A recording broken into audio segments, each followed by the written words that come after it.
avec beaucoup de joie dans nos cœurs, nous nous avançons devant toi. Enlève tout orgueil, enlève toute vanité, parce que Seigneur, nous ne sommes rien. C'est grâce à toi que nous sommes ce que nous sommes. Amen. C'est pourquoi à chaque instant, nous te disons merci. Pardonne-nous nos offenses. Nous sommes des hommes. Toi, tu es Dieu. Par ton sang précieux, tu nous as rendus purs. Et nous aussi, Seigneur, nous reconnaissons que nous n'avons pas le mérite, mais c'est seulement le sacrifice parfait, le sacrifice sanglant, qui est le corps de Jésus, qui nous permet de nous approcher devant toi. Nous avons besoin de ta parole. La Bible dit que l'homme ne vivra pas de pain seul, mais de toute parole qui sort de la bouche de Dieu. Regarde ton peuple. Il est venu à poursuivre un homme qui dominerait sur eux. Mais c'est pour que toi, notre Seigneur, tu puisses mettre dans nos cœurs ta substance. Et ta substance, c'est ta parole. Toi, aide-moi que je ne puisse pas faire valoir mes pensées, mais que seulement ta pensée puisse prendre la prééminence. Prends le contrôle de cette assemblée. Au nom de Jésus-Christ. Que nous sortions d'ici avec l'impression que ce n'est pas l'homme qui a parlé, c'est toi Dieu qui a parlé. Et tu peux transformer nos cœurs, transformer nos vies et mettre de la joie dans nos cœurs. C'est dans le nom de Jésus-Christ. Ainsi demandé. Amen. Amen. Dans 1 Corinthiens, chapitre 7, le verset 23.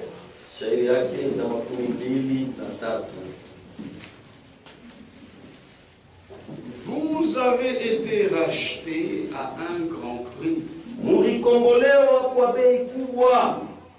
Ne devenez pas esclaves des ordres.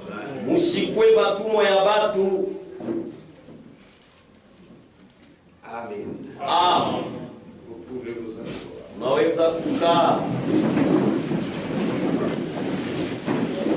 Vous avez été rachetés à un grand prix. Le rachat, c'est Dieu qui le fait. Le rachat, c'est le domaine de Dieu lui-même. Depuis le mercredi, nous avons commencé à parler autour d'un thème qui est au tableau, le droit de rachat. En français, il y a beaucoup de mots. Il y a le rachat, la rédemption, c'est la même chose.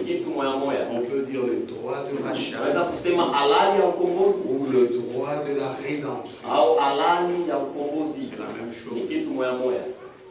Le fait de racheter quelqu'un, on appelle ça rédemption ou rachat. Ici, nous venons de voir le véritable rédempteur. Celui qui nous a rachetés. Et Paul rappelle aux Corinthiens, vous avez été rachetés à un grand prix. Si vous avez conscience que vous avez été rachetés à un grand prix, Vous n'allez pas vous laisser être des esclaves des hommes. Puisque celui qui vous a racheté, ce n'est pas un homme. Cela a coûté la vie de Dieu lui-même.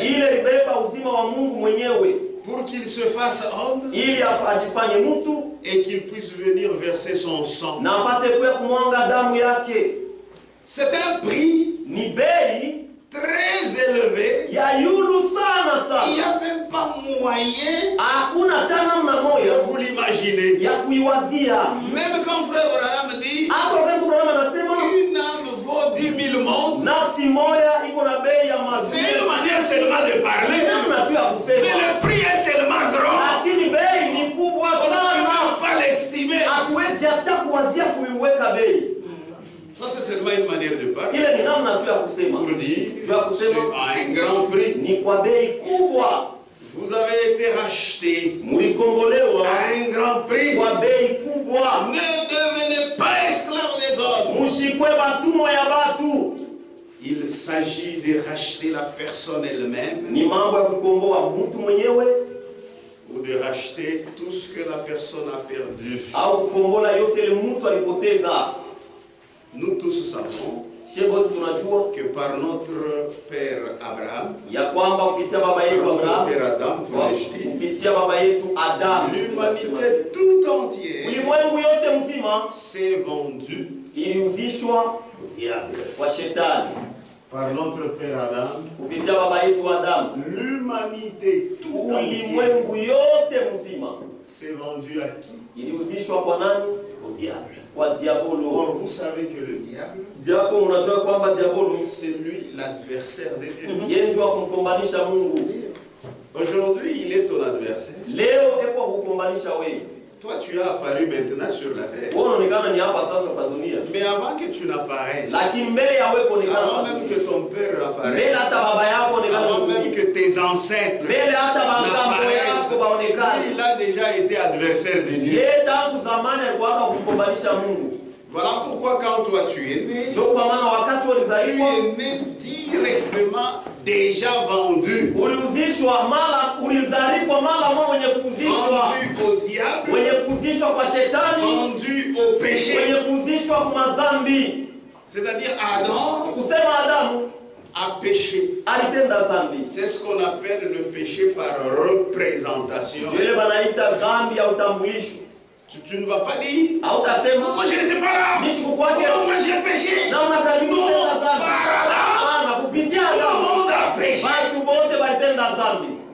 Celui qui naît, même un bébé, quand il naît là,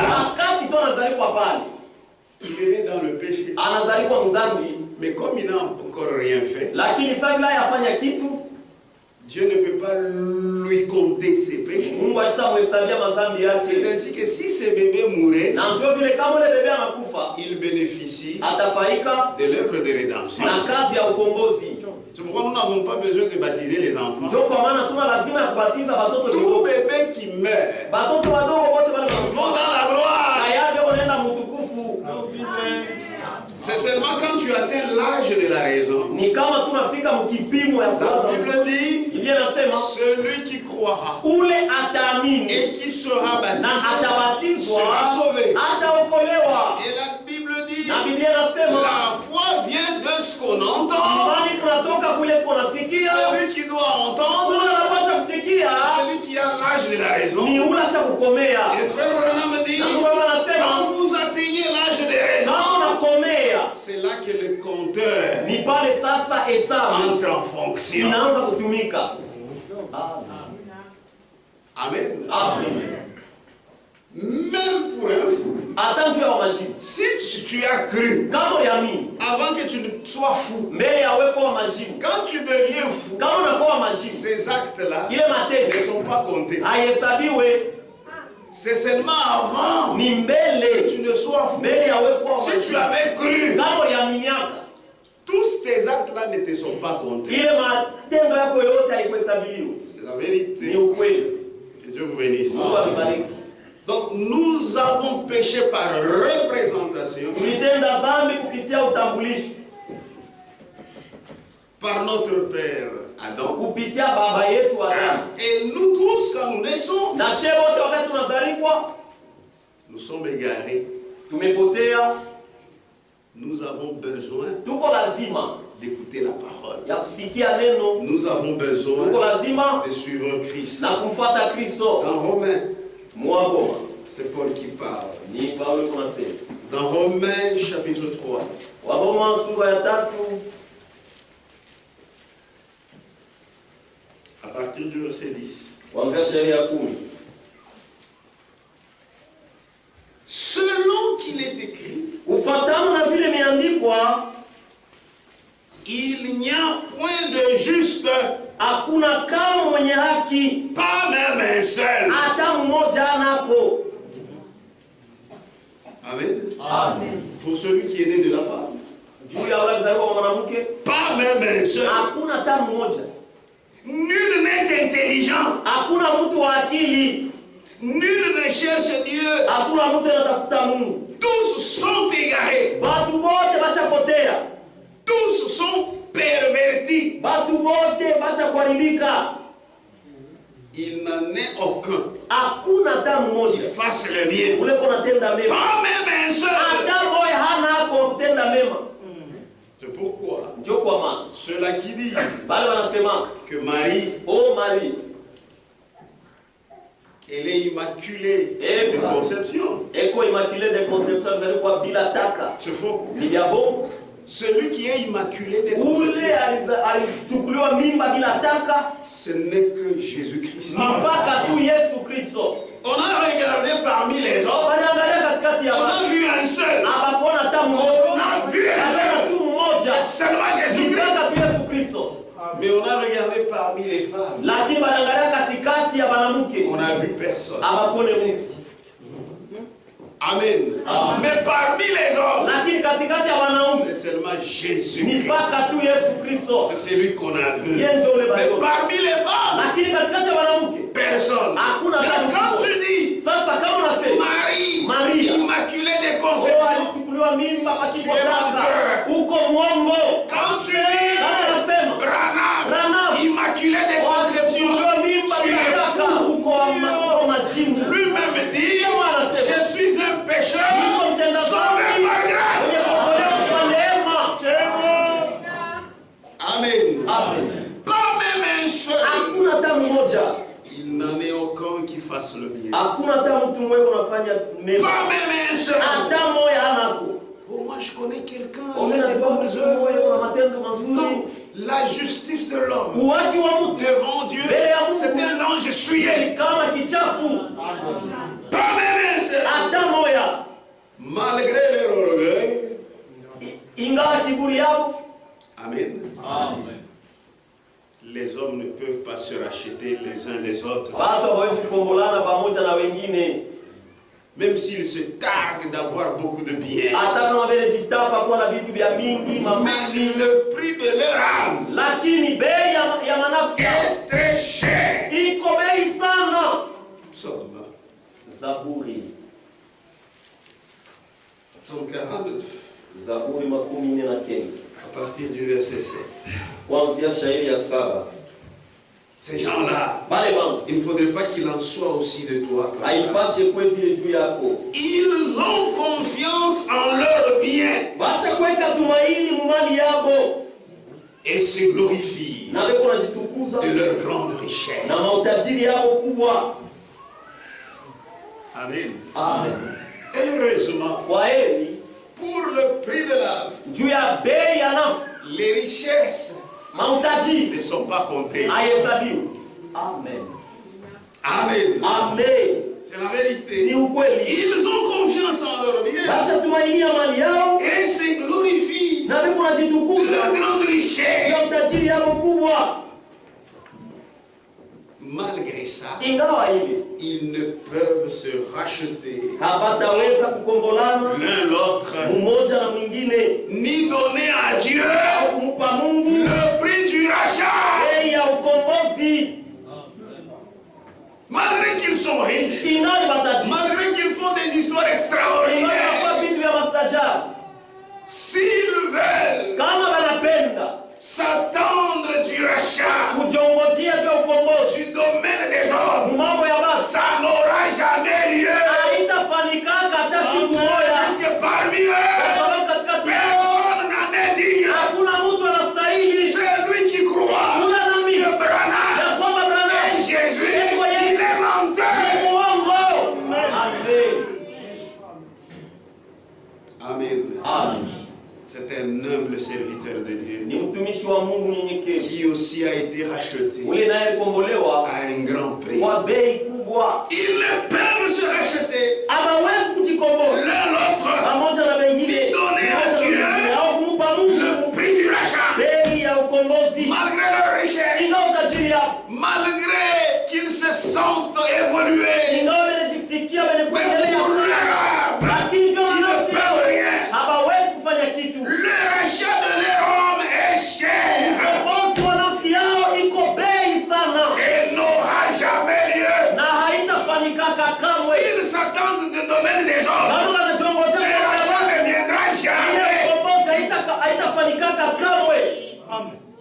Vous allez tout faire. Mtafanya uwezekanayo, Vous allez inventer des religions mtatunga madini pour vous donner l'impression que l'âme est sauvée. juu ya kujipa hoja ya kusema nafsi ishaokolewa. Non. Kamwe. Il n'y a qu'un secours d'en haut Kuko tu msaada mmoja ya juu pour que nos âmes soient ili sauvées. nafsi yetu iokolewe.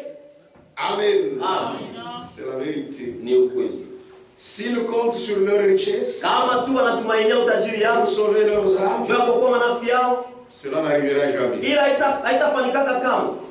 S'ils comptent sur tous les biens, Kama tu wanategemea yule ya mali yao, les gens pensent bado wanawazaka que quand quelqu'un a beaucoup de ya biens, kwamba kama mtu yuko na mali il n'a nyingi, pas besoin du salut. ana lazima na wokovu. C'est fou. Ni vya bongo. D'abord qu'on ne vous trompe pas. Wewe wasinilande Avoir beaucoup de biens, kuwa na mali ce n'est mingi pas signe d'être béni. haina njoo alama ya kusema ushabarikiwa. Non. Hapana, Non. hapana. La véritable bénédiction, Baraka ya Dieu kweli la commence à l'intérieur Mungu anaanziaka ndani et ça ressort na après. inatokea nje kisha.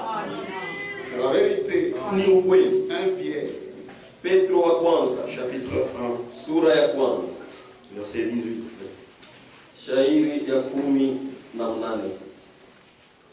Sachant que tukijua ya kwamba ce n'est pas par des choses périssables, haina kupitia vitu vya kuharibika par de l'argent. kwa Ce fedha, sont des choses périssables. ndio vitu vya Par de kuharibika l'argent kwa fedha ou de l'or au dhahabu, que vous avez été rachetés mlikombolewa de la vaine manière de vivre kwa namna mbaya ya kuishi que vous aviez hérité de vos pères. mlirithi kwa baba zenu.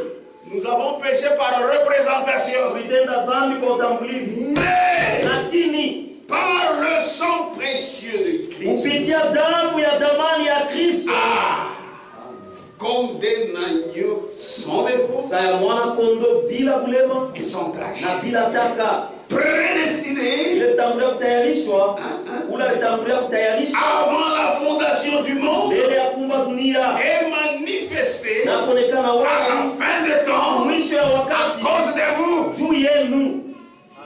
C'est par ce sang précieux. Ni kupitia ile damu ya Vous damani. voyez, l'âme m'a coûté très cher. Unaona bei ilikuwa Et damu il ilikuwa bei fallait sana aussi un prix très cher. na ilipasha bei kubwa sana. On a parlé du sang précieux. Ndio kwa maana wanasemea damu ya damani. Ainsi, nous voyons Hivi tunaona que l'homme est incapable ya kwamba mtu ana de uwezaji se racheter, ya kujikombola de racheter son au prochain. kukombola jirani yake. Mais là, il fallait un prix. Sasa ilipasha bei Et ce prix-là, na ile bei c'était le sang. ilikuwa damu. Oh, les hommes entre eux, Japo watu katikati yao ils ne peuvent pas se sauver. hawataweza Le kujiokoa. sang de l'homme Damu ya ne mtu peut rien apporter. haiwezi kuleta kitu.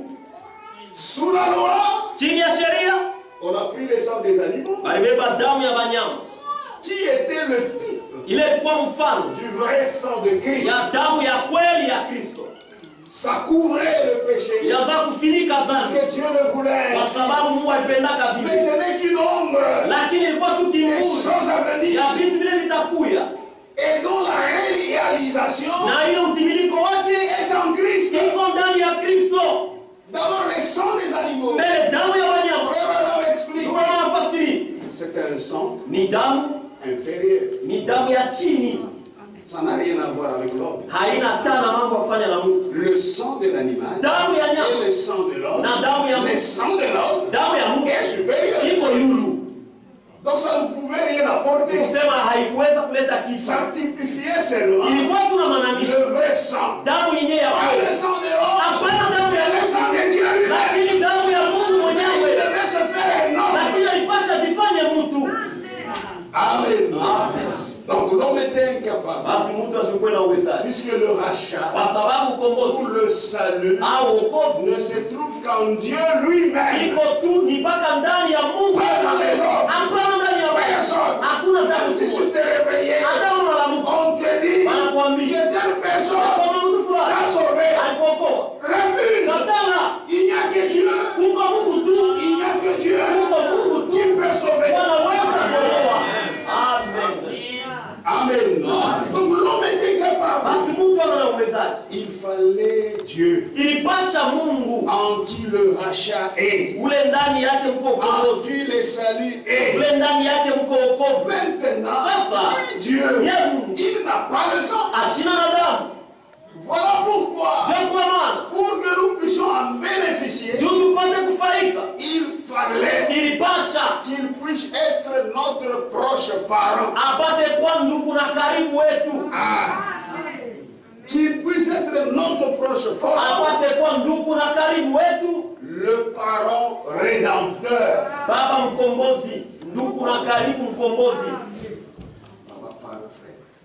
Le parent rédempteur. C'est-à-dire il est notre proche. Il est notre frère. Et il peut nous sauver. Mais s'il est notre frère, comme toi, tu ne peux pas me sauver. Il faut d'abord qu'il soit Dieu. Amen. Il est d'abord Dieu. Et il n'y a qu'un seul Dieu. Qu'il soit d'abord Dieu. C'est ainsi que Philippiens 2 nous dit qu'il devait s'humilier. Il devait paraître comme un simple homme. Quand il paraît comme un simple homme, parmi les hommes, comme il est Dieu, il peut sauver. Puisque si la condition était seulement pour qu'il soit homme, les autres hommes pouvaient aussi sauver. Mais il fallait d'abord qu'il soit Dieu. C'est pourquoi frère Franck dit la divinité de Jésus-Christ est obligatoire et indispensable pour notre salut. Donc il fallait d'abord qu'il soit Dieu. Puisque s'il n'était pas Dieu, Paul avait menti aux Philippiens. Il n'a pas pris l'importance de s'égaler comme Dieu. Mais il s'est rabaissé lui-même jusqu'à paraître comme un simple homme. Il dit, il a accepté même la mort de la croix. Mais il fallait qu'il soit Dieu. Puisque si c'est la condition d'être seulement un homme, même moi je pouvais te sauver. Mais je suis incapable. Mais Jésus est capable. Parce que d'abord, il était Dieu. Et lui qui est Dieu, Dieu est esprit. Dieu n'a pas de sang. C'est pourquoi il devait se faire chair pour verser son sang. Vous avez été racheté à un grand prix. Ne devenez plus esclaves des hommes. Il fallait que Dieu se fasse le proche parent de l'homme. Ceci, c'est ça la réalisation du droit de rachat. Donc même dans tout le plan de Dieu, il y avait le droit de rachat. C'est pourquoi, pour que l'homme arrive à comprendre ça, c'est ainsi que Dieu a établi pendant la période de la loi le droit de rachat. Pour que l'homme commence à comprendre que lorsque cela arrivera, qu'il comprenne. C'est pourquoi la loi, pour nous, comme Paul l'a dit, c'est un pédagogue qui nous enseigne les réalités qui doivent venir. Amen. C'est pourquoi pendant la période de la loi, Dieu a établi le droit de rédemption, le droit de rachat. Amen. Dans la loi, qui est l'ombre des choses à venir, dont l'accomplissement est en Christ. C'est ainsi que dans Lévitique, est-ce qu'on est ensemble? Est-ce qu'on est ensemble? Lévitique 25. Comme ça, même ceux-là qui n'étaient pas là, on les récupère. Lévitique 25. Mais pour tout comprendre, il faut suivre les bandes. C'est mieux. Il faut que vous devez connaître les choses que vous croyez. Lévitique 25, à partir de 47.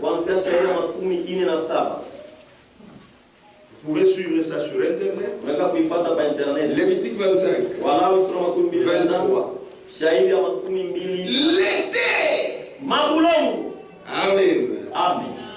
Dieu a établi ce droit de rachat dans la loi pour enseigner, pour qu'on comprenne. L'été ne se vendront point à perpétuité. Amen. Avant de lire ça, c'est vrai que nous lisons verset 47. Ça nous permettra bien de comprendre.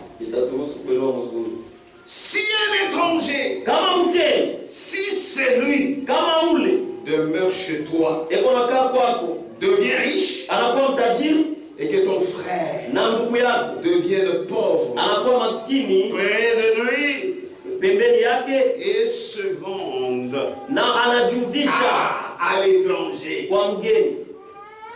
et se vendent à l'étranger, qui demeure chez toi, ou à quelqu'un de la famille de l'étranger, il y aura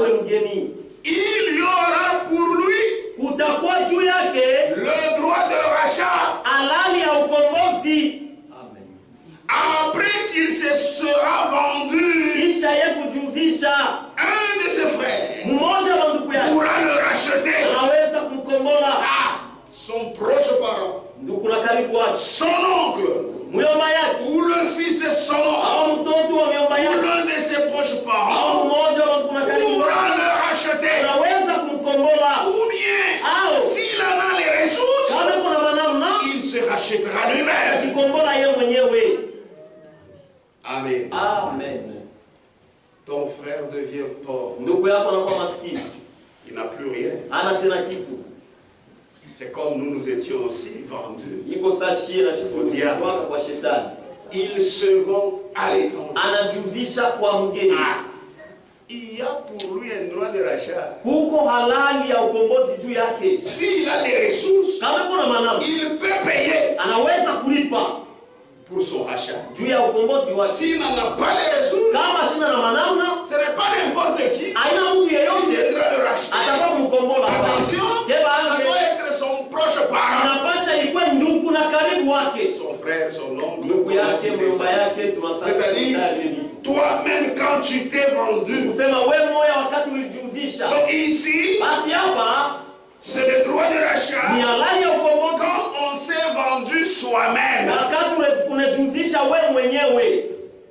Maintenant, pour ceux qui perdaient leurs biens, il y avait aussi le droit de rachat. Quand tu te vends toi-même, il y a droit de rachat. Quand tu vends tes propriétés, droit de rachat. Maintenant, lisons Lévitique 25-23. L'été ne se vendront point à perpétuité. Car le pays est à moi. Car vous êtes chez moi, comme étrangers et comme habitants, dans le pays du Canaan. Dans tout le pays dont vous aurez la possession, vous établirez le droit de rachat pour les terres. Pour vous-même, il y a droit de rachat. Pour vos propriétés, droit de rachat. Si ton frère devient pauvre et vend une portion de sa propriété, celui qui a le droit de rachat, son plus proche parent, viendra et rachètera ce qu'a vendu son frère. Je vous bénisse. C'est clair. Or, ce droit de rachat, ça montrait le caractère de Dieu. Ça montrait ce qu'il avait pris comme dessein dans l'éternité. Et maintenant, il donne ça comme loi dans l'Ancien Testament. Tout cela, c'est pour préparer le Nouveau Testament. Maintenant, pour rendre ça clair, nous avions commencé à parler d'un homme de Juda. C'est-à-dire de la tribu de Juda. Puisque quand ils sont entrés en Canaan, d'abord avant qu'ils n'y entrent, Dieu parlait déjà de la distribution de cette terre. Chaque tribu avait sa portion. C'était seulement les enfants de Lévi. Dieu leur a dit, c'est moi-même qui suis votre portion. Mais pour les autres, chacune de ces tribus avait sa part. Et chaque famille, dans cette part, chaque famille aussi, on Maintenant, il y a eu un temps, quelqu'un de la tribu de Juda, Elimelech, il a abandonné ses terres. Là, on ne sait pas s'il avait vendu. La Bible ne dit pas. Mais nous savons seulement que cette famille d'Elimelech a quitté Canaan, a abandonné ses terres. C'était parce qu'il y avait la famille. Cette famille est allée en Moab. Amen. Cette famille est allée s'installer. Elimelech, sa femme était Naomi.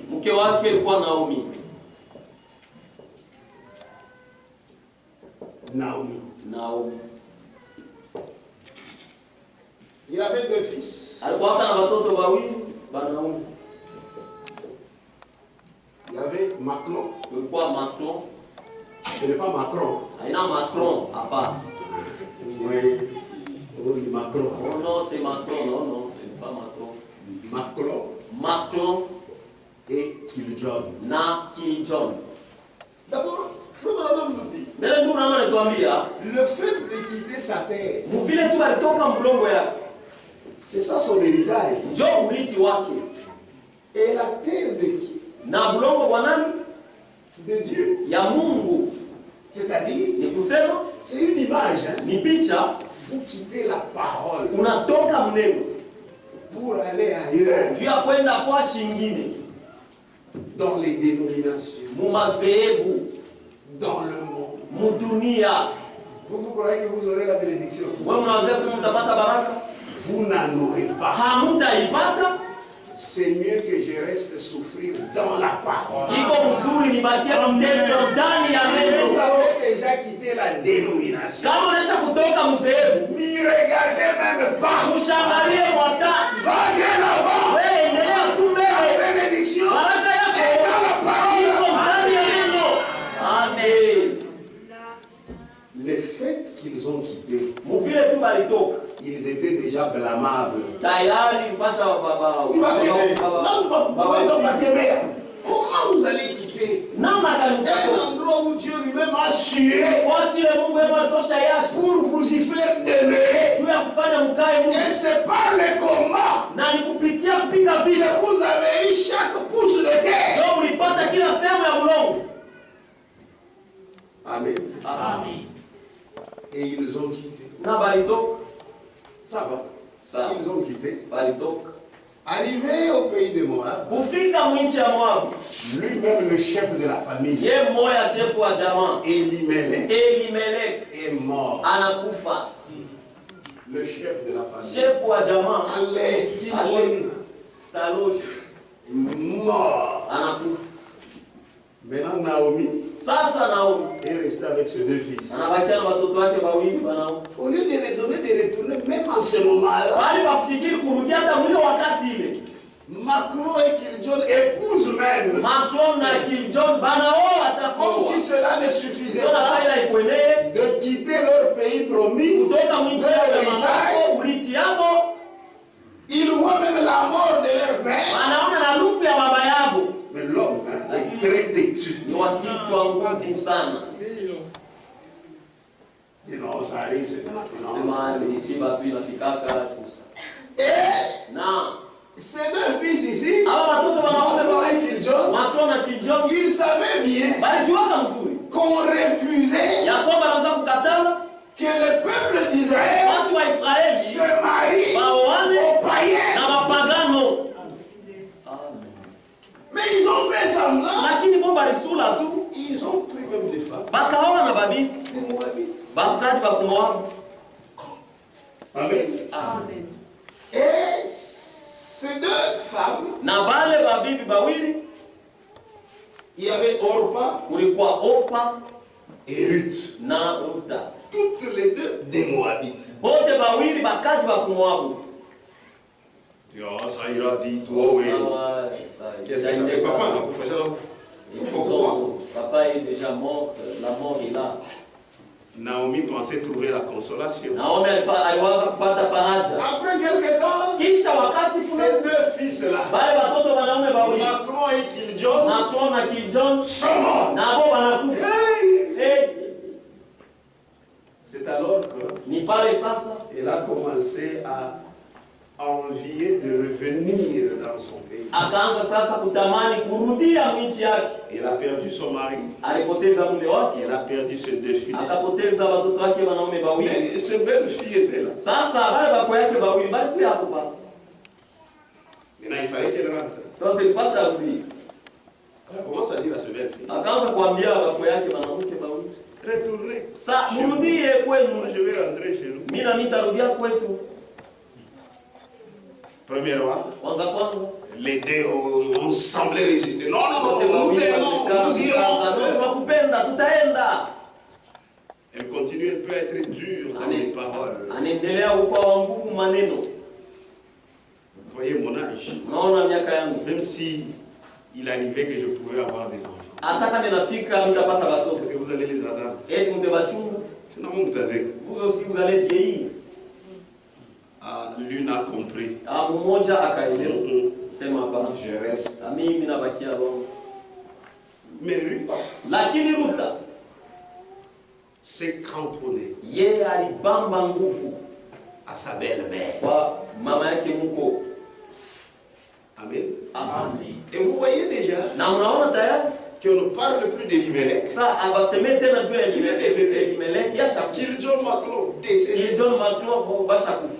Maintenant, Enseigne, il y a Naomi. Mukibeta mko sasa Naomi. Orpa. Ruta. Orpa. Elle s'est relâchée. Elle reste. On ne parle plus d'elle. Maintenant il reste. Sasa kuna baki Naomi et Ruth. Na Ruta. Amen. Naomi a compris que cette femme ici, elle est sincère. Et la sincérité vient du fond de son cœur. Alors,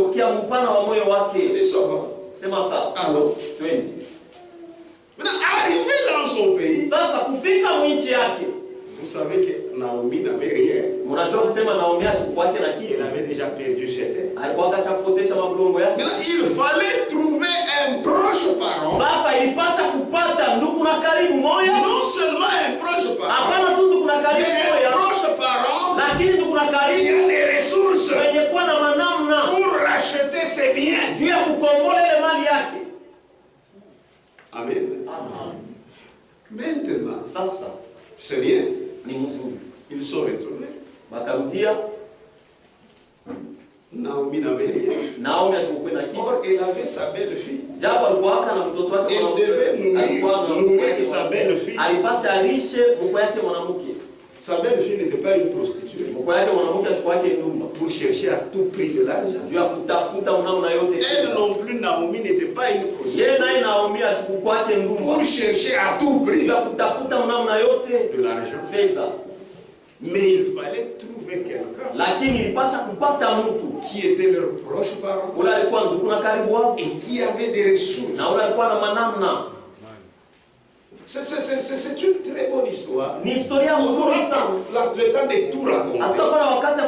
Mais j'ai voulu seulement considérer l'histoire de Ruth, comme Frère Branham l'a fait, en 4 étapes. Frère Branham dit que l'histoire de Ruth a 4 étapes. Vous le lirez quelque part. Il parle de 3 étapes. Quand il parle de 3 étapes, il a pris les 2 étapes qu'il a essayé un peu d'insérer en une seule. Mais quand vous le lisez encore ailleurs, il parle de 4 étapes. Et moi je prends 4 étapes. Donc l'histoire de Ruth a 4 étapes. La première étape, il s'agit de la décision de Ruth pour suivre sa belle-mère. Ça, c'est la première étape. La décision. Lisons d'abord dans Ruth. Vous dormez? Réveillez-vous. Ruth, chapitre 1. Au niveau de la décision. Naomi, au verset 15. Naomi dit à Ruth, voici ta belle-sœur. Mke mwenzako. Naomi dit à Ruth, voici ta belle-sœur. Et retourner vers son peuple et vers ses dieux. Retourne comme ta belle-sœur. Ruth répondit, ne me presse pas de te laisser, de retourner loin de toi. Où tu iras, j'irai. Où tu demeureras, je demeurerai. Ton peuple sera mon peuple. Et ton Dieu sera mon Dieu. Où tu mourras. Un vrai engagement. Un vrai engagement englobe même la mort. S'il faut mourir que je meure.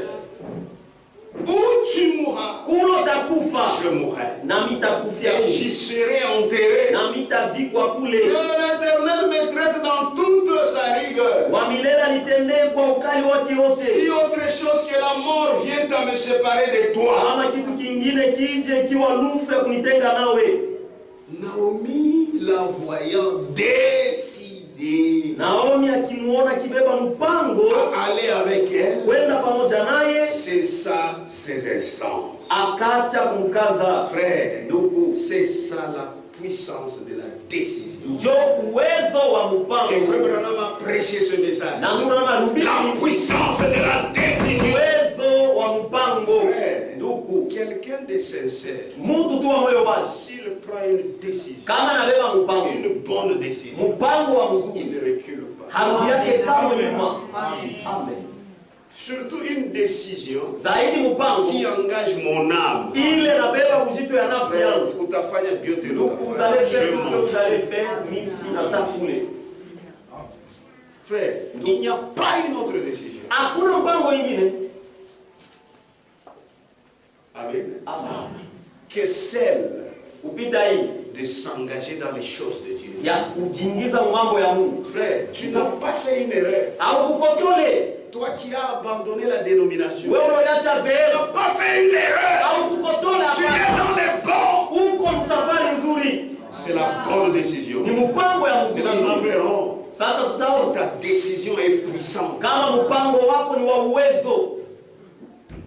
Si ta décision est puissante, Kama mpango wako ni tu wa ne uwezo, reculeras jamais hautarudiaka kama kumkongo jusqu'à ta mort. kufika na kurufu yako. Chrétien jusqu'à la mort. Chrétien jusqu'à la mort. Chrétien jusqu'à la mort.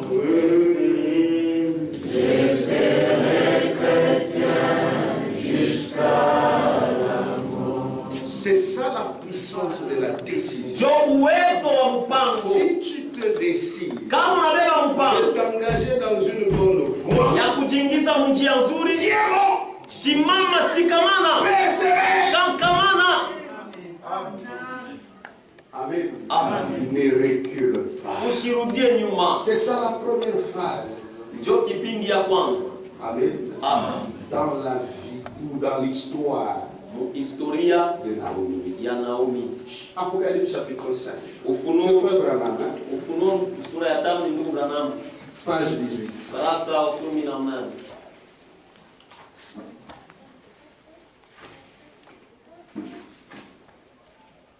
Paragraphe 103. Wazo wa 103. Premièrement, Kwanza Ruth Ruta dut décider akabeba mpango. si elle allait rentrer ou non Alipasha bebe mpango kama atarudia hawa hapana. dans ce pays avec Naomi. Muinchi pamoja na Naomi. Elle dut prendre une décision. Akabeba mpango. Vous savez, hein, Unajua la décision que tu prends, mpango ile unabeba si elle est bonne, kama kwa mzuri, elle va t'amener à une bénédiction. itakupeleka baraka. Amen. 105. 105. Maintenant, Sasa remarquez dans ceci muone mwii la décision de Ruth. mpango wa Ruta. Elle dut prendre une décision Akabeba mpango qui était soit d'aller là-bas, ile ilikuwa hao ya kwenda soit de kule ne pas y aller. au kukosa kwenda. Elle dut prendre une décision. Akabeba mpango Il insiste. na anaweka mkazo. Or, Japo c'est ainsi que doit agir chaque croyant. njo hivi kila mwaminifu anapasha kutenda. Frère, Ndugu un chrétien Mkristo, authentique, Mkristo wa vya kweli, quand il s'engage kama anabeba dans mpango une bonne voie, ya kwenda mji c'est fini. unaisha. Mais il y a des autres, des gens indécis. Lakini kuko wengine batu bale bashipo beba mpango, Il prend la décision comme s'il ne la prend. anabeba mpango sasa ibebe. Non, non. Hapana. Dieu te voit. Mungu wewe anakuona, Tu cherches quoi? unatafuta nini? Non, Ruth, tu cherches quoi? Ruth, hakuna tafuta nini? Je cherche à m'attacher à toi. Niko natafuta kuambatana kwako. Ton peuple sera mon peuple. Watu wako watakuwa watu wangu. Même si ils souffrent avec la famine, ils seront mon peuple. Oh! C'est ainsi que doit agir chaque croyant. Vous avez dû quitter votre vieille tanière. Zaman. Vous étiez dans une dénomination. Nous tous nous étions dans des dénominations. Depuis que nous sommes sortis, on n'y a jamais résolu pour dire. Au contraire, nous prenons les gens là-bas et les amenons. Amen. Amen. C'est la vérité. Mais toi, deux pas devant, un pas en arrière, un pas devant, mais tu fais quoi? Alors tu es un aventurier. Tu ne sais pas ce que tu fais. Amen. Amen. Oh, c'est ainsi que doit agir chaque croyant. Vous avez dû quitter votre vieille tanière. Vous avez dû quitter votre ancienne vie.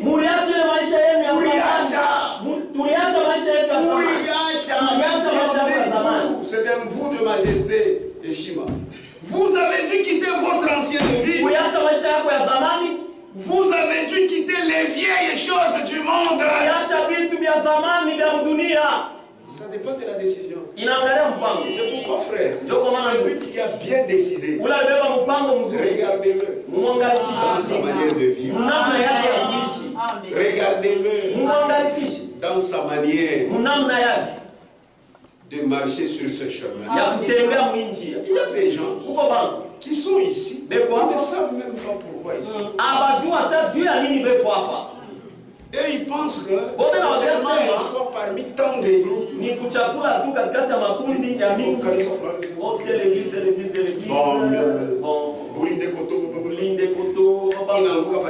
C'est tombé sur le tabernacle.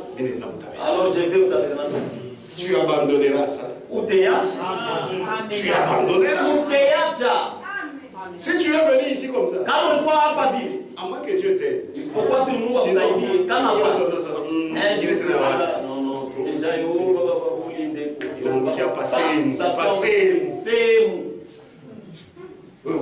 Te voilà dans ces... ici et Dieu m'a envoyé ici. Amen. Amen.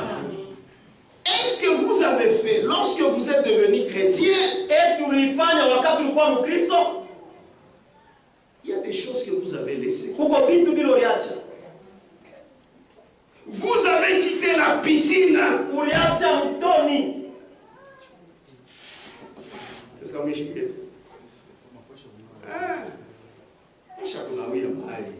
Chacun dans mtoto yako mwe papa ngala mtumbo nje. Regardez papa le ventre dehors. Ça chie votre pas qu'ils ont moderne voilà. Un chrétien ne fait pas des choses.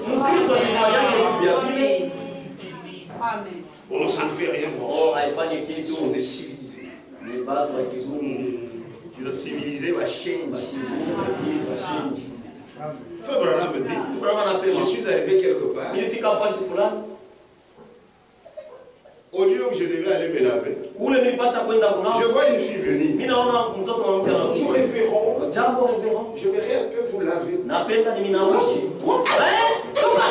Allez, donc c'est ce qu'elle faisait avec d'autres prédicateurs. C'est une saleté.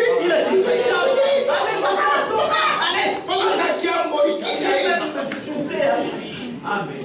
Il y a mieux fait quoi là-bas? Oh, moi je suis payé pour ça. Mais moi non. Un chrétien, il y a des choses qu'il abandonne. Amen. Amen. Vous avez quitté la piscine. Muriacha mafasi ya kunawia. Mwile sasa, Tofano tena kusema nasema Mkristo ashina wake. Façon là on est traduit. Vous avez quitté la piscine. Muriacha mafasi ya bantu bamiki ba kunawia. Vous avez quitté les night clubs. Muriacha ma night club. On est traduit en français. Ma boîte de nuit. Ah, oh mais ma boîte de nuit. Je sais pas si on est faillant. Amen. Amen. Vous avez quitté le night club. Muriacha ma boîte de nuit. Vous avez dû venir au milieu des gens Ulikuwa katikati ya batu qui semblaient avoir l'espace. Comme si les têtes ne fonctionnent pas bien. Joshua. C'est nous là. Alléluia. Alléluia. Amen. Le premier jour, les anges s'assopent. C'est là qui vient ici. C'est là que vous avez ça, c'est quoi ça? Ceux qui dansent là, les saints qui se roulent par terre. Les saints qui se roulent par terre. C'est quoi? Ah oui, il y a mon esprit. Quand tu vas entrer dans l'esprit,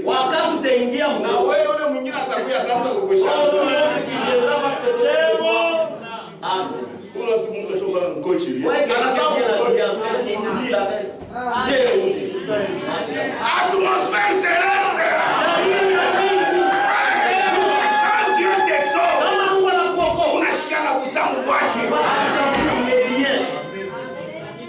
C'est la vérité. C'est pourquoi quand il faut chercher les âmes, il faut les chercher avec toutes vos forces. J'ai toujours aimé les gens qui font ma campagne. D'abord, ils s'arrangent tous, s'habillent bien.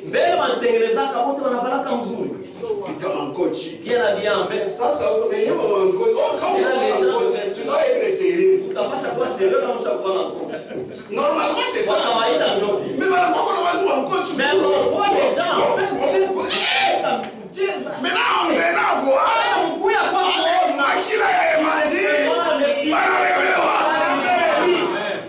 Amen. Amen. Vous voyez des grandes personnes. Que Dieu vous bénisse. Et devant Jésus, David.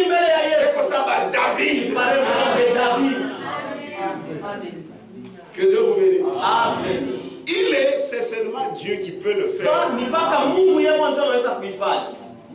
Que Dieu vous bénisse. Bien écoutez. Il tremblait. Bon, bien contexte. Vous avez quitté la piscine. Vous avez quitté le night club. Vous avez dû venir au milieu des gens qui semblaient avoir d'espace. Ils tremblaient. Amen. Voyez les gens qui chantent la parole en pleurant. C'est quoi ça? Amen. Secouer la tête et faisait des sons. Pour vous, c'était une bande de fous. Ainsi, vous avez dû prendre une décision pour savoir si vous iriez ou pas. Amen. Si vous iriez ou pas.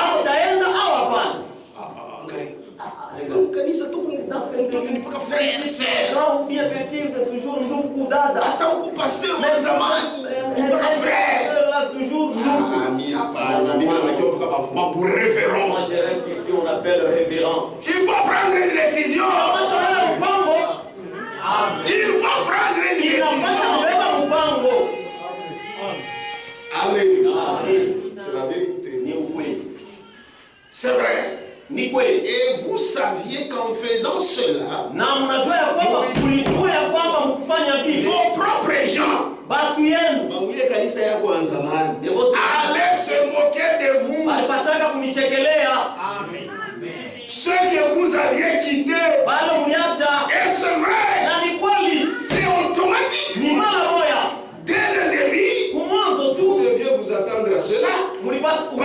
cela se passe. Moi, je me souviens d'un frère.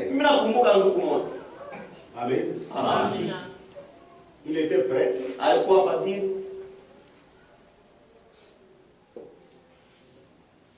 Et le prêtre diocésain, un abbé. Les prêtres diocésains, abbés. C'est même au niveau de responsabilité, les abbés ont plus de responsabilités. Tous sont prêtres. Les autres là, diocésains. Un abbé. Abbé. Qui était même curé. Nous étions catholiques, nous connaissons bien ces choses. Curé, c'est pas la curé. Quand il a entendu ce message, puisque lui il cherchait Dieu, quand il a entendu ce message, il a cru. Il y a d'autres gens là, ils croient, et même toute l'église, vous allez avoir peur. Il a cru. Un ami. Ça, tu l'as dit, ça, ça l'a cru. Il va me conseiller, oui, tu as cru, mais il va entrer dans le il dit non, je crois. Attends, ami. Mais tu vas tout accompagner. Qu'est-ce que nous allons te donner? Tu as un bon salaire. Où qu'on a fait. Tu es bien. Depuis tu as bien. Il est habitué à bien manger. Il m'envoie dans ma chingo. Ici des chingo, il ne connaît pas ça. Mais il croit. Mais qui en a mis? C'est une église de paille. T'as vu mon bon ça? Non, s'il vous plaît, mon père. Tu es mon père. Attendez. Non, je suis votre frère. Je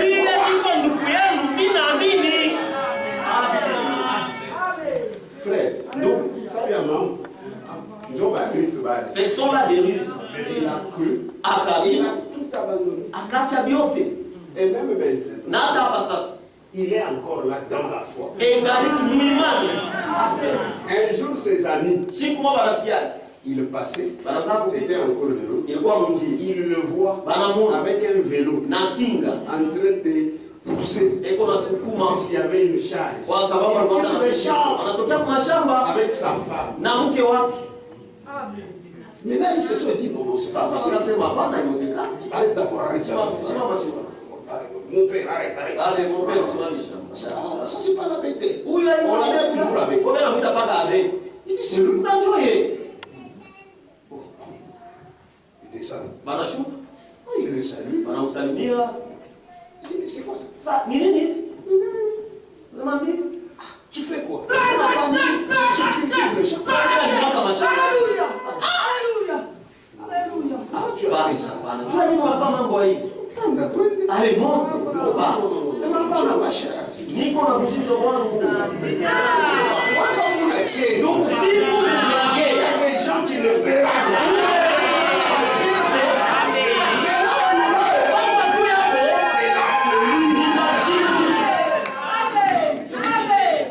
C'est la folie. Il était toqué. Après, on a dit,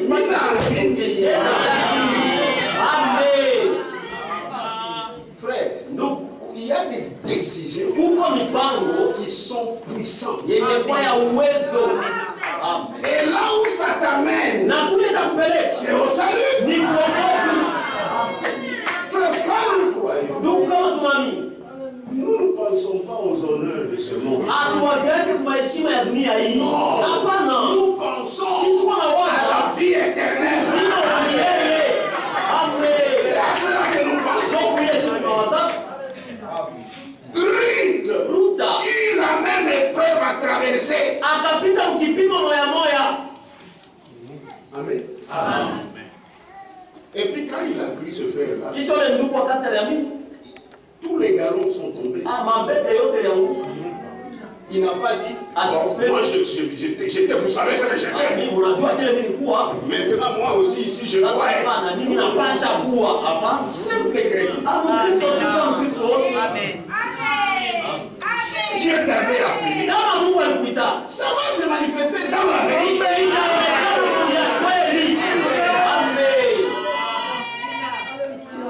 Ruth, il a même épreuve à traverser. Qu'allait lui dire les Moabites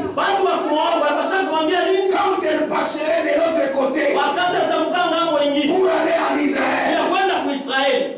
Chez cette bande de fanatiques. Ah, c'est comme ça qu'on appelle Bapendele. Oui, nous sommes les fanatiques de Jésus. Amen.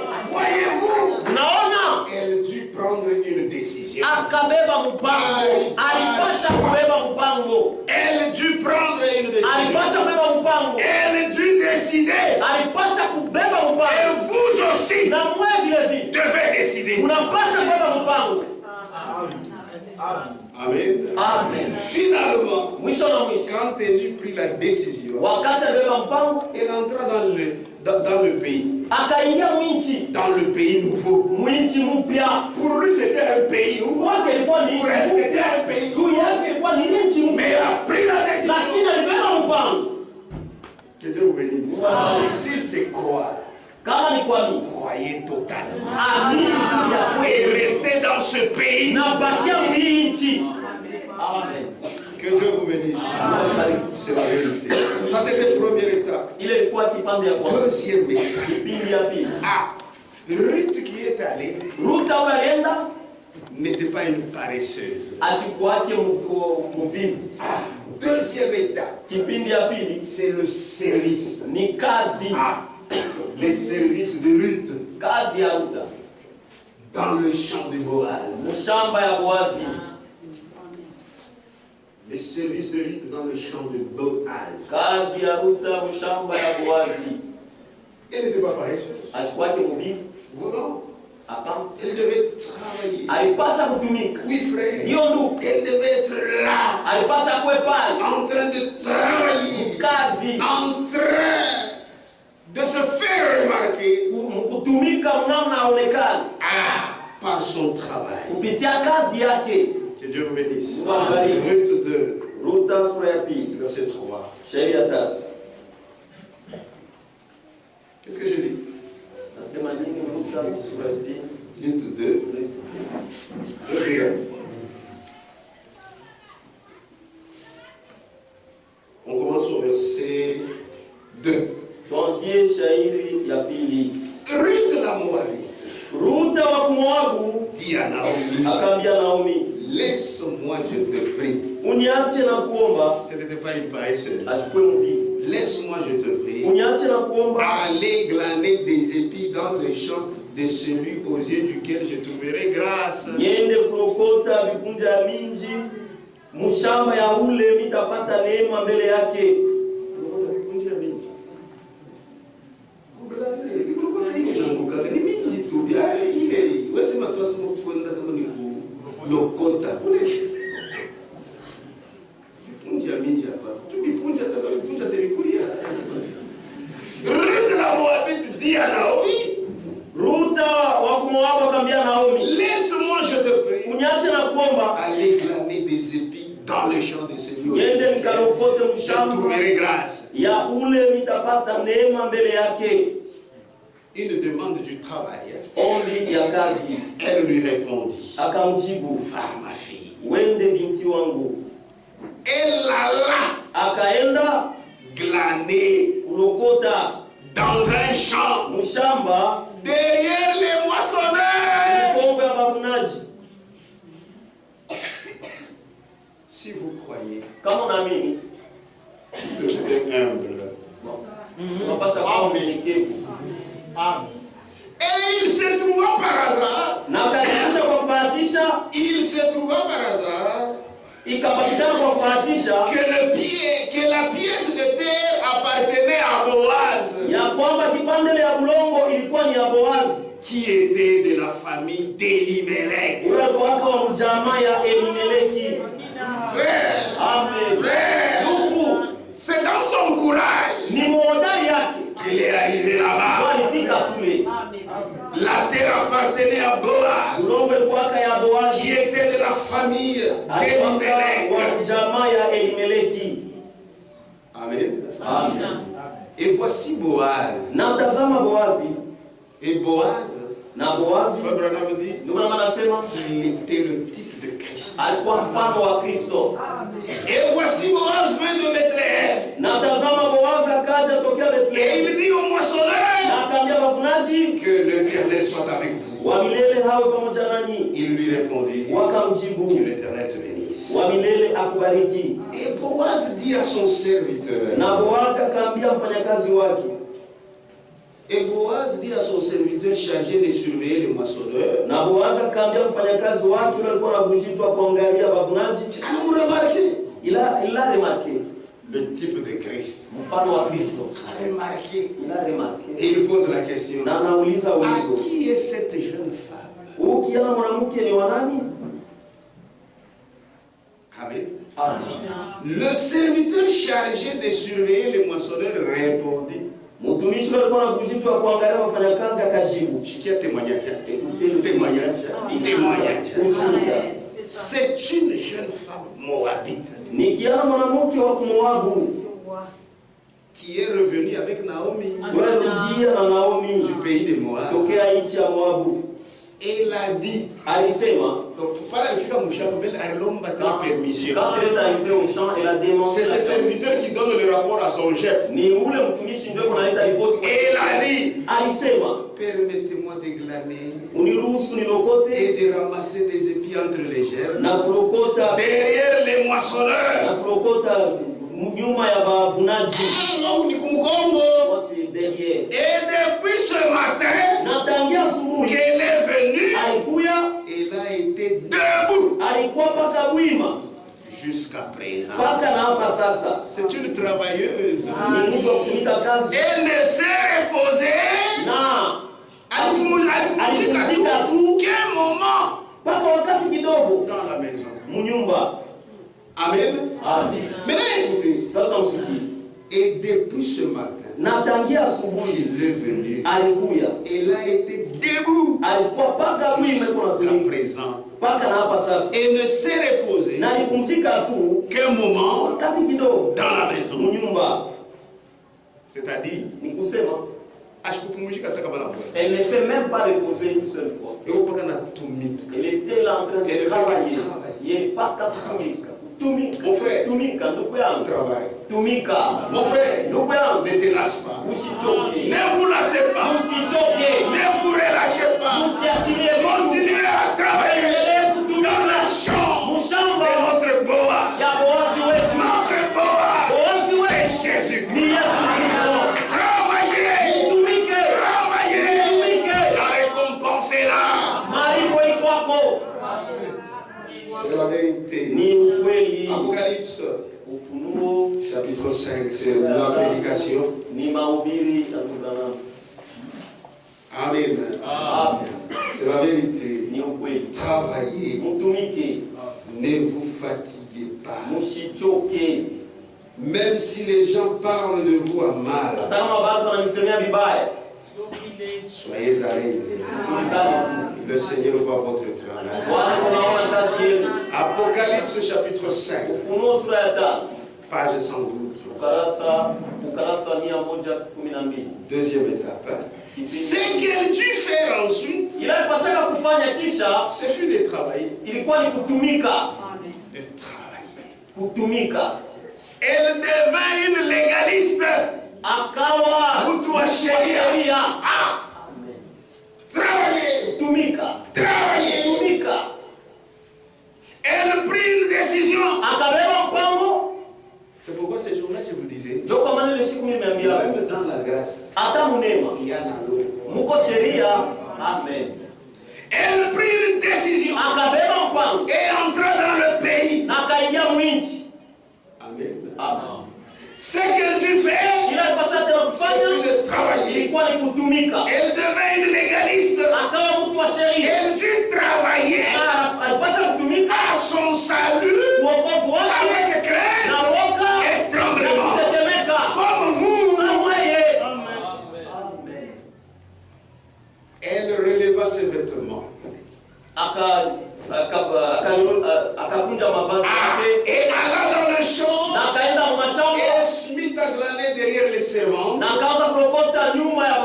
afin d'obtenir de la nourriture fortifiante pour ces jours. Que Dieu vous bénisse. Moi-même, c'est ce que nous faisons. Nous mangeons la nourriture. Mais pour la manger, nous servons Dieu. D'abord, dans ce bâtiment où nous sommes, si nous n'avions pas servi Dieu, est-ce que nous pourrions être dans un bâtiment où nous nous protégeons contre les ennemis? Si vous voyez ce bâtiment, ni ma couche. Il y a des gens qui travaillent. L'exemple que nous construisons, c'est le travail. La maison où c'est propre, il y a un travail qui se fait. Il y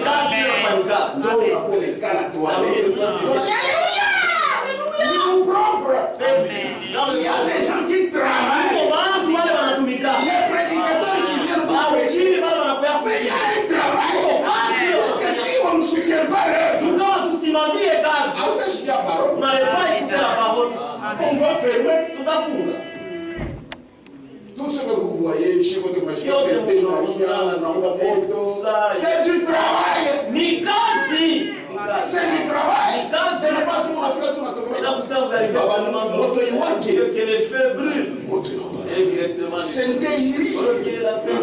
non! Travaillez! Pour que les gens soient attirés. Mais il y a le travail. Il y a des gens qui vivent correctement.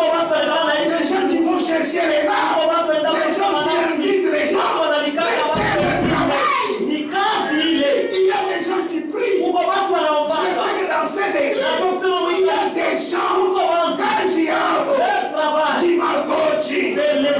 que cette œuvre aille de l'avant.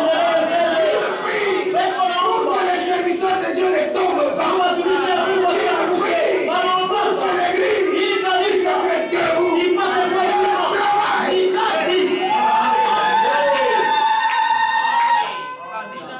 Amen. C'est vrai. Est-ce vrai? Que faisait-elle? Elle essayait d'obtenir la faveur de Boaz. Ainsi, elle se ferait un chemin à travers l'étape du légalisme. Les œuvres avant le salut, ça ne sauve pas. Mais après le salut, il faut les œuvres pour être agréable à Dieu. C'est pourquoi Paul dit, nous nous efforçons d'être agréables au Seigneur. Amen. Que Dieu vous bénisse. Il faut mettre du cœur à ce que nous faisons pour le Seigneur. Frère, maudit soit l'homme. C'est pas moi qui le dis, c'est la Bible. Maudit soit l'homme qui fait l'œuvre du Seigneur. Si vous trouvez que c'est difficile, arrêtez seulement, abandonnez. Il y a des gens, même les prédicateurs, depuis tous ces temps, il n'y avait pas beaucoup de gens dans l'église. La souffrance, il y en avait. Ils étaient là tout. Vrais serviteurs de Dieu. Mais quand les gens commencent à venir par eux-mêmes, il n'a plus besoin d'autres personnes. Il commence à faire de l'insolence sur les gens qu'il en a peine. Frère, travaillons pour le Seigneur avec crainte et tremblement. Dans tout ce que vous faites pour le Seigneur, mettez-y du cœur. Dans ton boulot là, je ne peux pas te conseiller. Il va te conseiller facile. Mais pour l'œuvre de Dieu, ne sois pas paresseux. Si chez toi tu es paresseux, c'est ton problème. Mais pour Dieu, ne sois pas paresseux. Amen. Hébreu, chapitre 3. C'est la prédication de Frère. Hébreux chapitre 1. Frère, page 2. Quelqu'un posait la question à Frère Branham.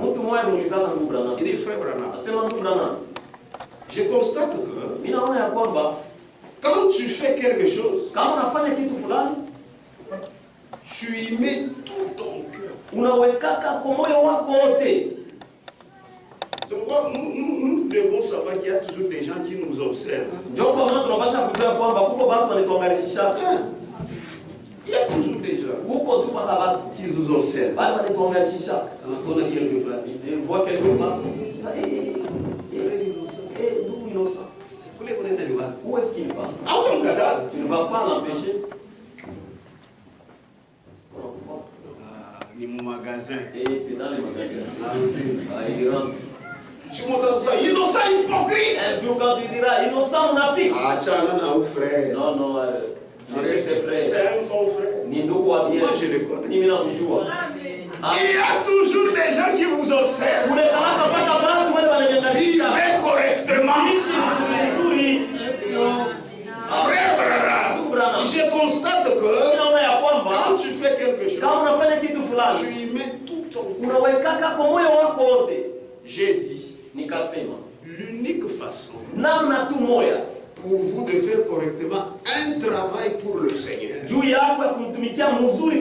c'est de mettre tout ce que vous avez en tout premier lieu au service de Christ.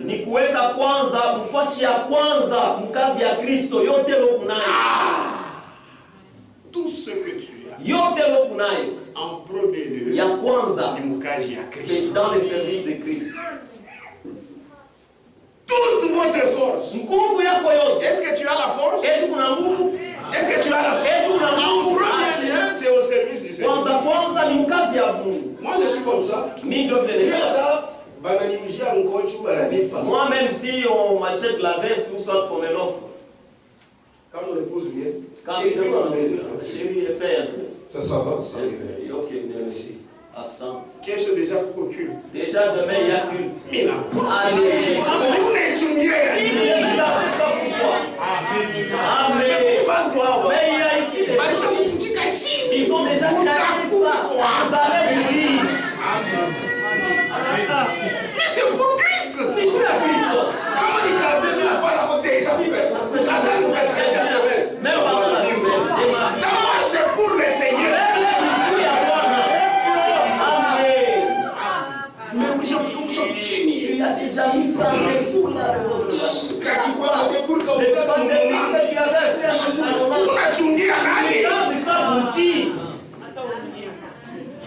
Amen. C'est pour le Seigneur. Ni Dieu à moi. Et vous avez une fête de mariage. Il attend une fête de mariage. Où les batafungula 20. Là où on va ouvrir le vin. Frère, il m'a cette histoire des antichés, même les frères commencent à ouvrir les vins. Frère, je répète ce que j'avais dit.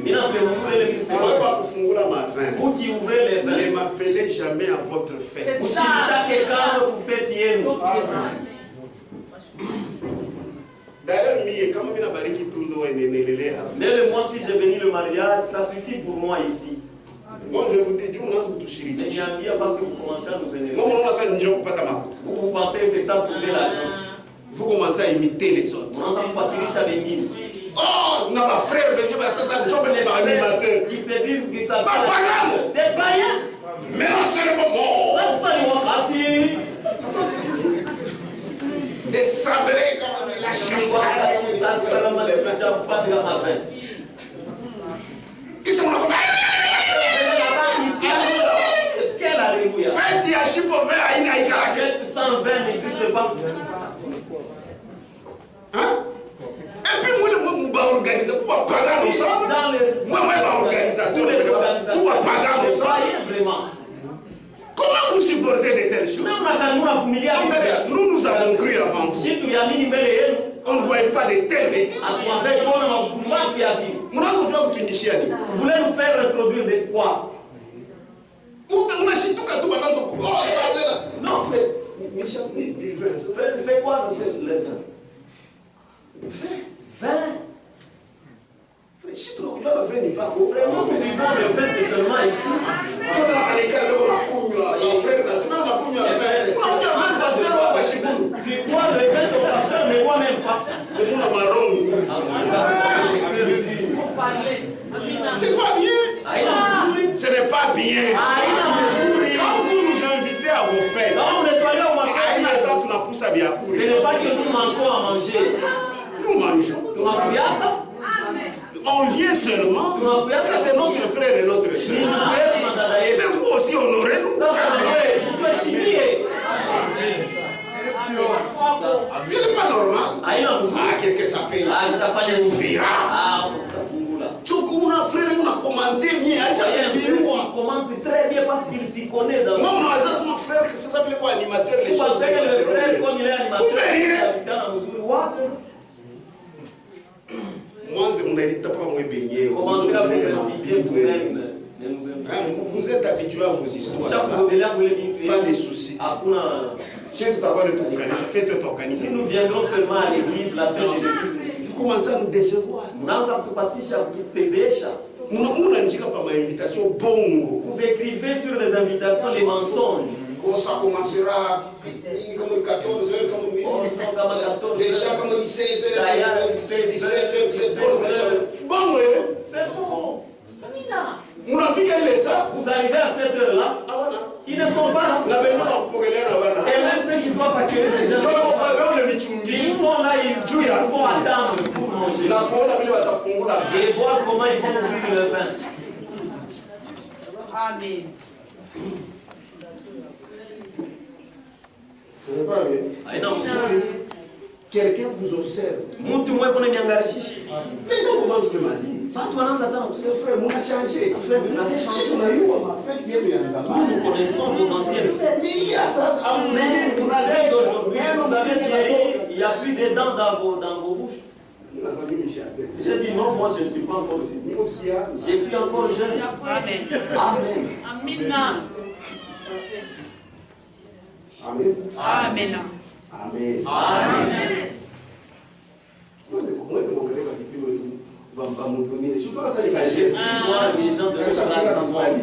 allez voir ces jeunes habillés en famille. J'ai ma responsabilité. Amen. Amen. Amen. Tu sais? Je suis très jeune dans ça.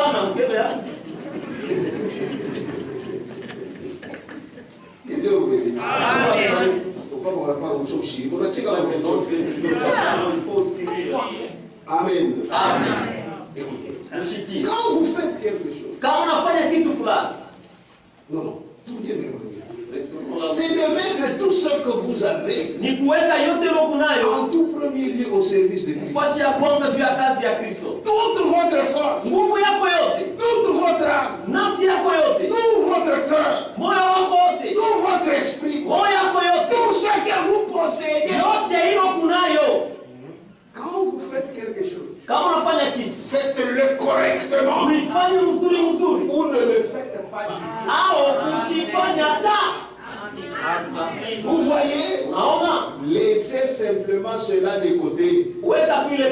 Si vous êtes en voie de devenir un chrétien, confiez tout ce que vous avez à Christ.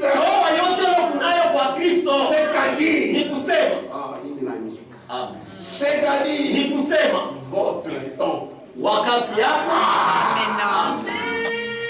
votre talent,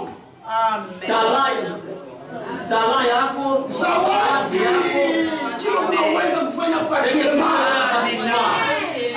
Votre talent, tout ce que vous avez. Amen. Confiez tout ce que vous avez à Christ. C'est-à-dire votre temps. Pourquoi nous venons à l'église? Moi je m'étonne maintenant, frère. Les gens aujourd'hui, pour aller à l'église, il faut les dorloter, prostituer. problème, comme ils disent, même les jeunes. Même les jeunes. Je n'ai pas de transport. Seulement des transports. C'est là le transport. Je n'ai pas de transport, je reste. Donc, vous étiez ça. Je veux trop. Posez-nous la question. Amen. Amen. Posez-nous la question. Pour ceux-là qui connaissent Kolwezi, il y a un temps, moi, je restais à Moussonoï. Qui connaissent Moussonoï? Il y en a beaucoup. N'a pas les tabernacles. Et là où il y a les tabernacles, C'est loin. nous parlons Tous les jours. qui lâche Toute une famille. On va aller à l'église. C'est la période de mon groupe. Et du temps de mon groupe, Transport à Google. il n'y avait pas de transport. Ça, quand il way. Maintenant, si c'était toi, Ah, tu n'irais jamais à l'église. Quoi, on dirait Kian? On peut Regardez les jeunes, on peut appeler les personnes. Mais Kian! Mais un jeune, Frère, je ne te vois plus ces jours-ci. Oui, précieux frère. ni on peut quoi d'amani, J'ai pas de transport. si on a un transport. Frère, c'est grave.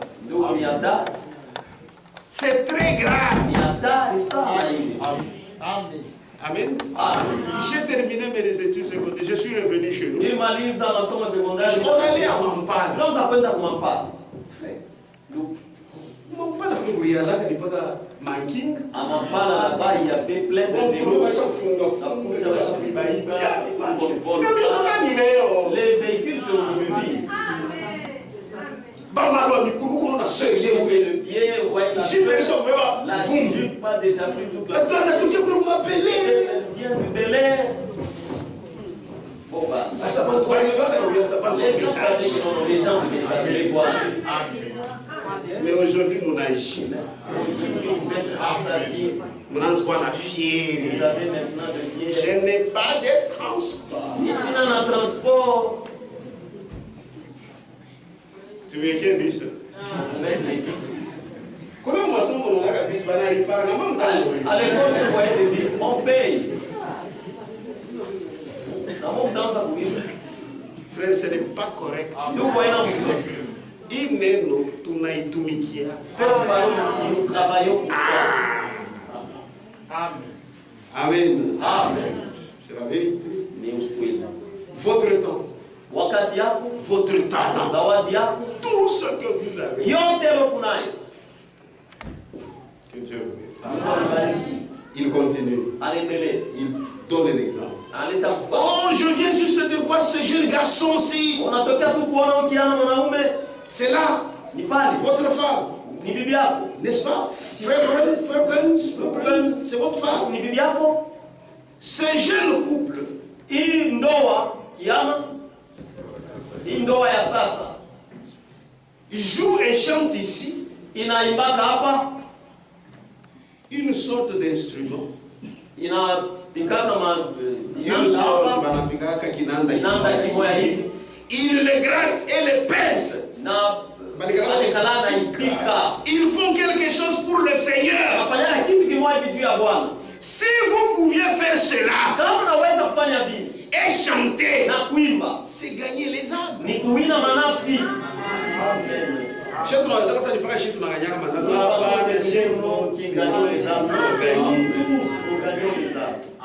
Faites quelque chose. Peu importe si vous sifflez.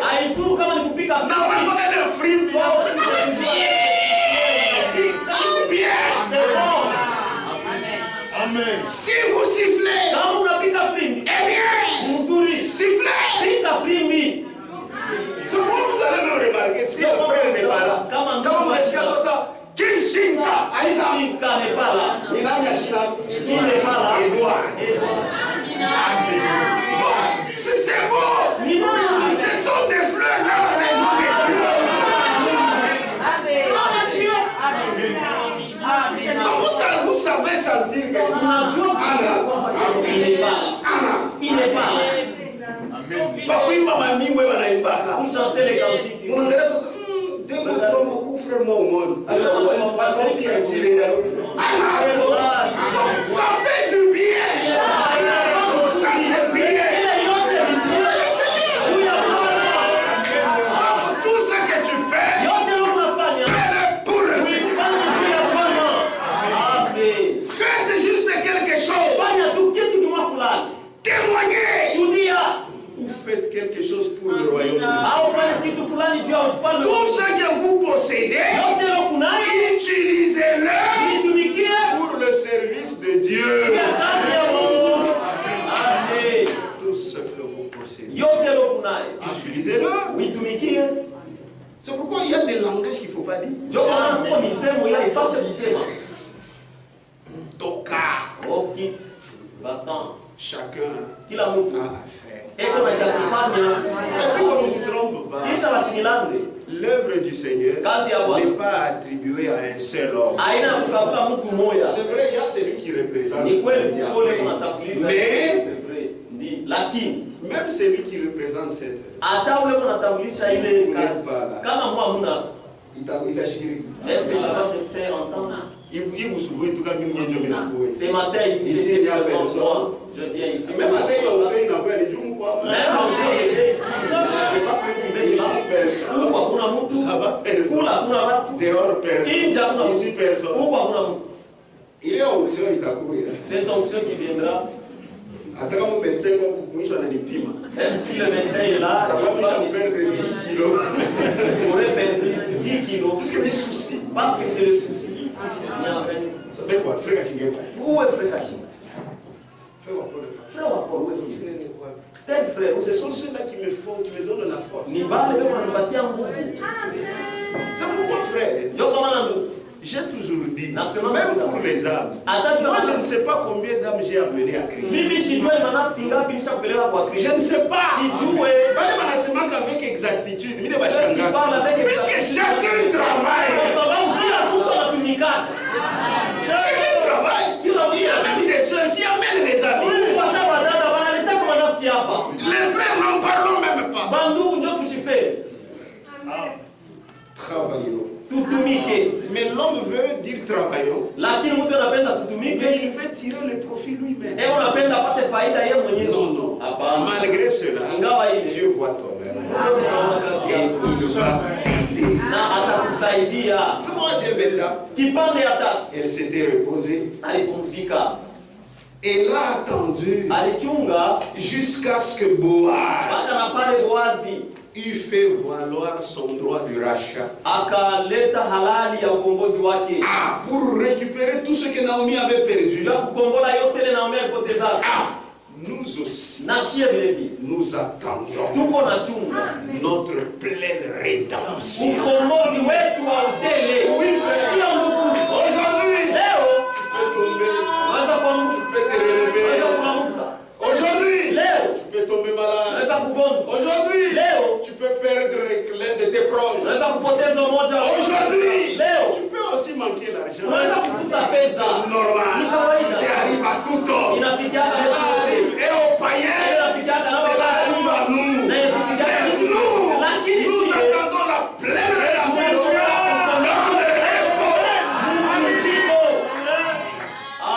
Nous savons qu'un jour, cet corps revêtira l'incorruptibilité. Même si je tombe malade, même si les frères commencent à dire mais je sais la pleine rédemption est là. Je ne reculerai jamais. L'homme de paix se voit que cet cœur, il reçoit du ciel. Je continuerai toujours à aller de l'avant. Oui, frère, c'est la vérité. Et quand nous attendons, c'est dans le repos. Frère, on dit quelque chose. S'il y a des gens qui ne comprennent pas, nous sommes dans le repos. Ça ne veut pas dire que nous ne travaillons pas. Attention, hein? Écoutez comment il parle. parle. Mshikie bila nasema. Apocalypse chapitre 5. Ufunuo sura ya 5. Verset 22. Shairi Apocalypse mahubiri. Page 22. Ukurasa wa 12. Paragraphe 126. Wazo 112. Maintenant, Sasa elle se repose. anapumzika. Maintenant, Sasa Ruta se repose. anapumzika. Elle se repose Anapumzika sous la sanctification. chini ya utakaso. Frère Branham dit non. Ndio wanasema hapana. Branham c'était un prophète. Abraham alikuwa nabii. Il faut que nous chiquions avec attention. Il faut l'écouter avec attention. Maintenant, elle se repose. Sasa anapumzika Sous la sanctification? chini ya utakaso? Non. Hapana. Sous la justification? Chini ya kuhesabiwa haki? Non. Hapana. Mais Lakini à la fois, kuimani, mais à la fois, sous la justification, la sanctification et dans le repos. lakini mara moja chini ya utakaso, chini ya kuhesabiwa haki na upumziko. C'est-à-dire quoi? Ni kusema nini? Je travaille, Niko natumika, je suis dans la sanctification. niko mutakaso, Mais lakini en moi, il y a le Saint-Esprit. ndani yangu uko na utakatifu. Ce n'est pas moi qui le fais, Haina mimi kunaifanya, c'est lui qui le fait. ni yeye ndio kunaifanya. C'est-à-dire toutes les étapes du salut. Ni kusema vipindi yote ya wokovu. Celui qui a commencé l'œuvre, Ule alianza kazi c'est qui? ni nani? C'est Jésus. Ni Yesu Kristo. Et c'est de lui qui l'a acheté. Ni yeye moya zote C'est-à-dire, imani. ce n'est même pas moi-même qui fais la Ni justification. kusema haina hata Ce n'est pas moi-même qui fais la haina sanctification. sema mwenyewe nafanya Ce n'est utakaso. pas moi-même qui me donne le Haina repos. mimi mwenyewe najipatia. Mais c'est Jésus-Christ qui a commencé le travail. C'est lui qui doit l'achever. Comme il m'a fait passer dans la justification, je suis dans la sanctification, je suis dans le repos, parce que je reçois le Saint-Esprit, je suis dans la capsule. Les gens me regardent. Je suis saint. Je suis saint.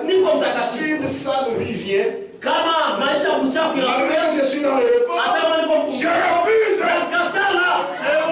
Et quand je réussis, je ne dis pas que c'est moi qui ai réussi. Je dis, c'est par la grâce de Dieu. Oui, frère. Oui, sœur. C'est la vérité. Et cela fera que je ne sois pas orgueilleux. Itafanya nisikoa kiburi. Weye. Suyez. Mchafu. Utasema na mimi ni mtu Qu'est-ce wa que tu vas mchafu. dire? Toi, tu es souillé. Anakunyoresha mkono. Je prends la main, je ne peux pas te saluer. Sale. Mchafu. Non. Hapana, hapana. Ça c'est la propre justification. Ile ni kujihesabia haki wewe mwenyewe. Ce que je suis, Hiki niko. c'est la grâce de Dieu. Ni neema ya Bwana. Même si je ne me rappelle pas Hata kama sikumbuka avoir fait quelque chose du mal, kufanya kitu kimoja kibaya leo, mais lakini devant Dieu, mbele ya Mungu ce n'est pas ce qui compte. haina njoo ile kuna faida. Ile kuna faida ni neema yake. Même si vous dites, Hata kama frère, mnasema tu as une bonne vie, ndugu, kuna maisha ya frère, mzuri, tu es terrible, ndugu kwa matata tasema tu hapana, te trompes. unajidanganya. C'est lui seul qui est terrible. Ule peke yake unakuwa wa matata. Moi, je suis le Mimi sina Vous kitu. voyez, frère, en parlant comme ça, Unaona ndugu, mkusema même hivi, si un jour tu tombes, hata kama siku moyo tu unaanguka, seras au boulot. mais les gens vont avoir pitié de toi. Tu dois oublier. C'est ça. Ils diront c'est qui? C'est ce frère-là. Ah non, c'est elle. Mais là,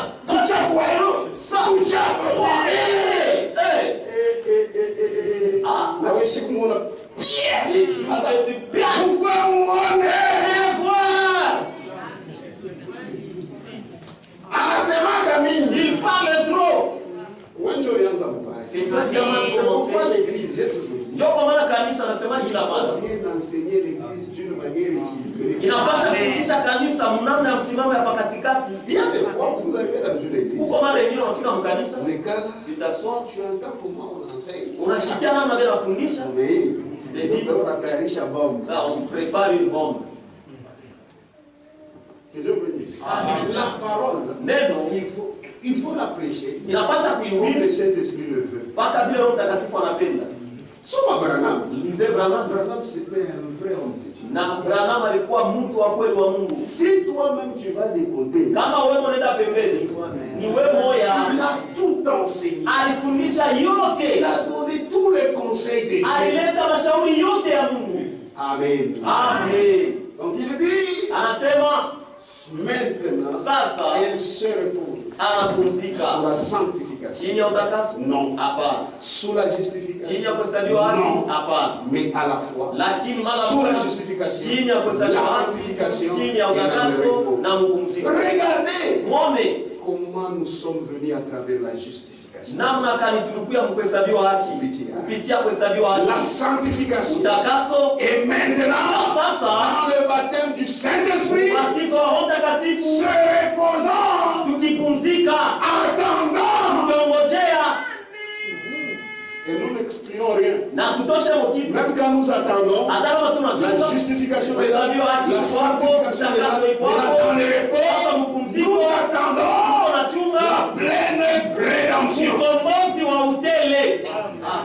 Et pour Ruth, Na juu ya Ruta, quatrième étape, kipande ya ine, elle a reçu la récompense. alipokea malipo, Elle a trouvé son parent rédempteur. alipata ndugu na karibu wake mkombozi.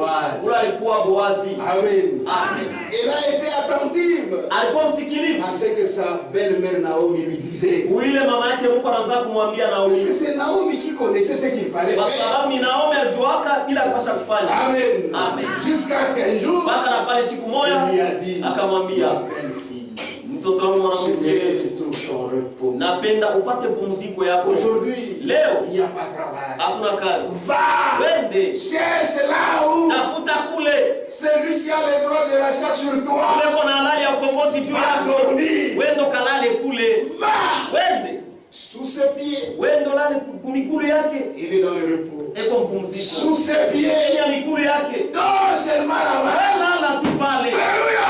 Amen. Elle est calée. Na alienda Elle a cherché. alitafuta Là où elle était. C'est là où elle était arrivée. ni pale alifika Sous ses pieds. chini ya mikulu Et yake. Na maintenant, sasa après un certain kisha temps, wakati fulani Boaz Boazi s'est levé. Il a akalala. senti quelqu'un. Il dit, c'est qui? Ni nani? Il dit, c'est moi. Sema ni nini? Naomi. Ruth. Ni mimi Ruta. C'est alors Ni pale sasa qu'il lui a dit, akamwambia, maintenant, sasa tu m'as plus touché. haukugusa, Tu m'as plus touché qu'avant. unanigusa sana kuliko mwanzo.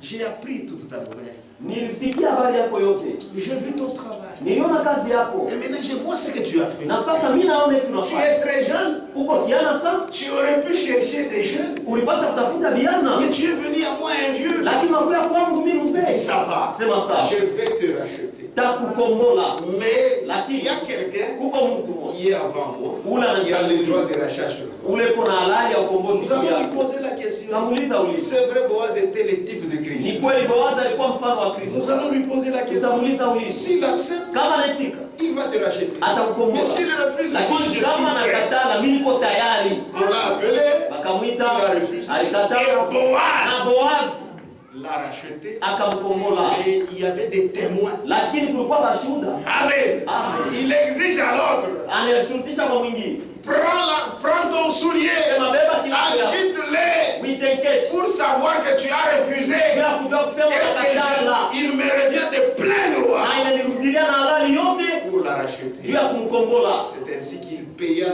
tout na njoo vile akalipa yote pour récupérer ses juu propriétés. ya kukombola ile mama Et yake, ces propriétés devaient appartenir à Naomi. na ile mali ilipasha kuwa ya Et Naomi. Naomi les a récupérés Naomi alikombola par le courage de Ruth. kupitia uhodari wa Ruta, Et na Boaz Boazi a fait valoir.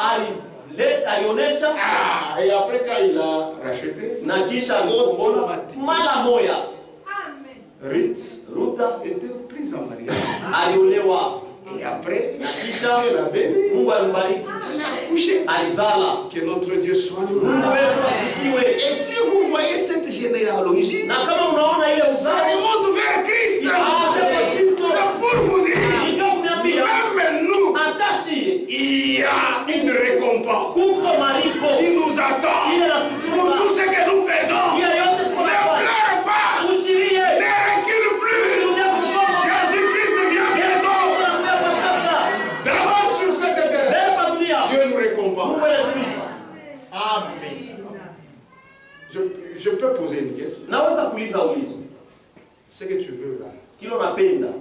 Tu vas te donner. Mungu atakupatia. Amen. Frère, les gens cherchent des fétiches. C'est parce que leur intelligence est obscure. Frère, dans ce moment où nous sommes, il n'y a pas un remède qui dépasse le message du temps. Les gens de ce monde, ils me reconnaissent. Parce que ils disent que ces gens invoquent. Toi qui es ici, il y a une invocation. Leur invocation, est-ce que tu vois ça? Nous invoquons vrai. Mais nous invoquons le Dieu d'Israël. Mais là, ce qui fait que ces gens s'étonnent, c'est la particularité avec laquelle Dieu nous répond. Frère, Mungu répondra Dieu n'a jamais répondu à un que chez si c'est la richesse matérielle, tu vas la voir. Tu l'auras au nom de Jésus-Christ. Amen. Alors,